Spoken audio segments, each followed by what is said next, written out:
There's so much of testing this game has been just like banging my head into a wall repeatedly. But, you know, of course it was totally worth it now, man. I'm so happy with where the game is now on these sliders. Okay, and hopefully me sharing my testing, hopefully that saves you some, you know, banging your head against the wall. You know, hopefully this gives you more time just to be able to just enjoy playing the game at its best. Well, it's all about, man. So we got the full slider release right here, right now, all the sets. And I took a couple extra days. I got on a roll testing, so I just packed this video like full of extras. Okay, for the people, for the viewers. I appreciate you guys. So let's start here. So the actual difficulty setting, okay, for every single one of my sets, this needs to be on Heisman. Basically, that's the only way, you know, to make the CPU's run blocking and their running game at least competitive this year. Okay, any other level and it's just way too easy to stop, no matter what you do with the sliders. All right, now what do you need to know about the sliders? Well, the passing game this year, man, it's so overpowered. It's just way too easy to do and way too hard to stop. Okay, and one component of that is the coverage. Okay, the pass coverage, it sucks. Okay, or I should say it did suck. Not anymore on these sliders. It took, you'll see, it took some massive adjustments, but they definitely delivered the improvement we desperately needed. Alright, and speaking of stuff that we needed, this we needed more than anything in the entire game. This is so huge, man. No longer does the ball just magically go wherever it needs to. Just, you know, cuz. Getting this nuance in the game, it creates so much realism. Like, here we go. Yeah, so this pass right here, it's nothing huge. It's just a little bit off. Just a little bit. But that little bit makes the receiver have to stretch for it, which makes it a harder catch. And then that gives the defenders more of an opportunity to break it up.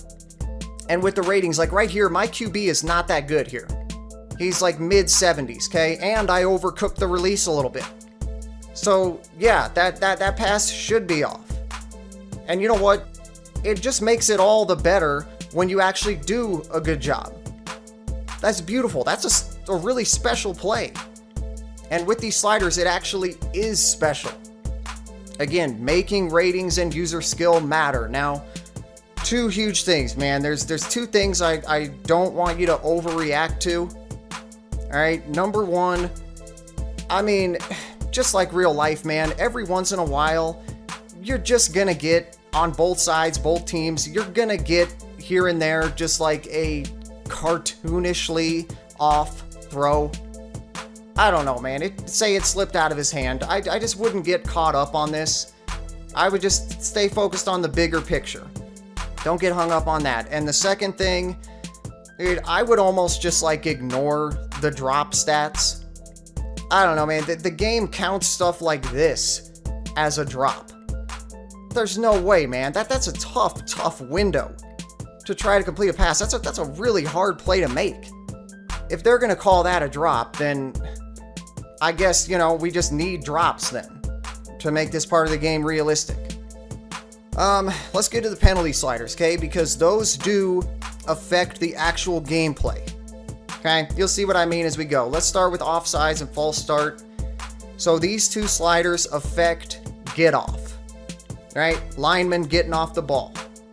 So the number one concern with these is realism from that standpoint. And that's why I got them at 61 and 59. Okay, and you can get them to jump.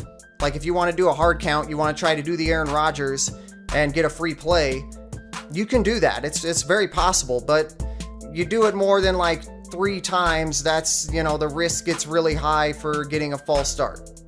Which is great, that's the way it should be. Yeah, man, let's get to holding. So, we know how the running game is kind of weak this year, just overall. Well, a part of that is just because, yeah, look at that, man. Too often the defenders, they just have this ability to like magically just like pop off of their blocker.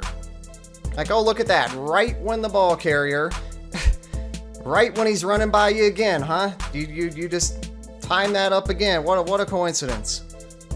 Oh, man. So the good news is that raising the holding slider, it does make the blocking, stickier.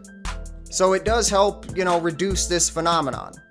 Okay, now we don't want to put it too high, because if we do, the game's going to start, like, trying to create holding calls, and we start to get too many, crap holding calls like this. Okay, so we want to put this at 60. Face mask, on the other hand, they never really call this at all. Okay, but it does affect the actual gameplay. It affects how, like, grippy the tackling is. Alright, so with the tackling sliders that I have in the main sliders, I would recommend this being at 60 as well. Alright, let's keep going, man. Defensive pass interference. I always hear people talking about, jacking this slider up super high to make the pass coverage better.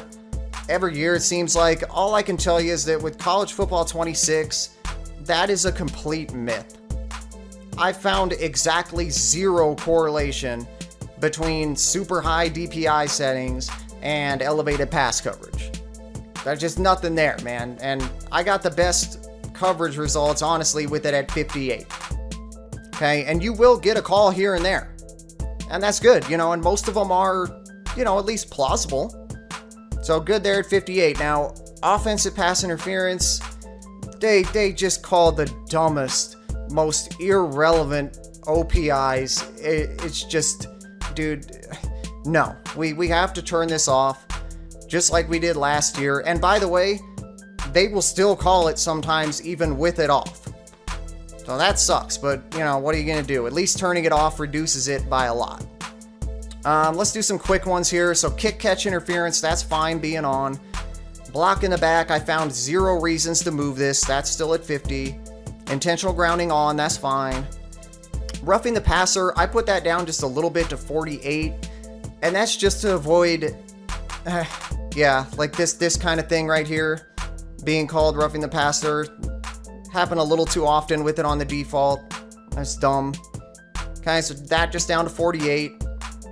We also, just like last year, have to turn the roughing the kicker off. It's just still the same thing. The CPU and your teammates, just too often, they just have like no awareness or no regard. So got to turn that off this year again. Now running into the kicker, we can leave that on. That's fine. That's basically never called. We definitely want to leave the illegal contact on. Look at that. That's me. I'm controlling that defender. And I definitely got in his way. I impeded his route. So I got flagged. I just thought that was really cool. That's a really cool little piece of new realism. So that's good. Alright, let's keep it moving. Speed parity. We did this in a previous video. You can check that out. We still got it at 53. Oh, here we go. Yeah, so this is partly just my preference, but there's just too many freaking injuries. I don't know. So I'm taking this down from 40 to 14. And you still do get a decent amount. You still get some for sure on 14, but it's not so disruptive now. Fatigue, I have this up just slightly to 52. I really don't want to put it any higher than that because it's going to increase the injuries like we just talked about. And also because the quarterbacks, they just get hit with the fatigue too hard. So yeah, so it needs a little boost up to 52, but that's why I don't want to go any higher than that. Now, speaking of that whole category, I would definitely recommend just leaving all these right here, all these wear and tear, impact, and recovery sliders. Every time I've basically moved these in really any direction at all, I wrote it down every time. Something always got messed up. I don't know, man. I basically have had zero issues with these on default in all my testing, so I'd leave them for the time being. I'll let you know if I find anything different, but let's get to the last thing, the clock. So this is just from like a pure, realistic number of plays standpoint. I would do this 10-minute quarters, okay, with the accelerated clock. and then the minimum play clock time at 25. The only downside to doing this, like this scenario, the game just isn't smart enough to realize to not do it, like at the end of a half, you know, when a team's got no timeouts.